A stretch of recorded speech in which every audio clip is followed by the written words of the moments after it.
À des milliers de kilomètres de Libreville, le savoir-faire gabonais trouve une nouvelle vitrine. Dorian Lee Cooper et Dominique Sibi sont devenus de véritables ambassadeurs du Gabon au pays de l'oncle Sam. Ces figures majeures de la mode font leur premier pas au début des années 2000, un parcours atypique qui inspire plus d'un. Je pense qu'à cette époque-là, il n'y avait pas d'Africains. Et aujourd'hui, quand on regarde les chiffres, les Africains dépensent entre 10 et 15 milliards de dollars par an dans les produits de luxe. Et pour moi, j'ai trouvé normal que les Africains puissent aussi rentrer dans cet univers, montrer leurs compétences, montrer leurs talents. Entre matières nobles, motifs identitaires et finitions haut de gamme, leurs créations séduisent une clientèle exigeante telle que des célébrités en quête d'authenticité et d'originalité.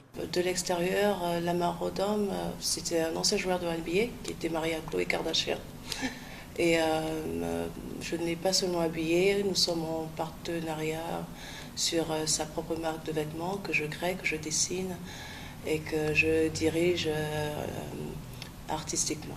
Je travaille avec des joueurs de tennis, notamment Thomas Berdych. J'ai travaillé avec un pilote de Formule 1, Romain Grosjean. J'ai travaillé avec un autre pilote, Felipe Nasser. Si la confiance donne des ailes, croire en ses projets donne également accès aux grandes opportunités. Le talent ne suffit pas, il faut aller vers ce qu'on recherche. Il faut s'écouter soi-même.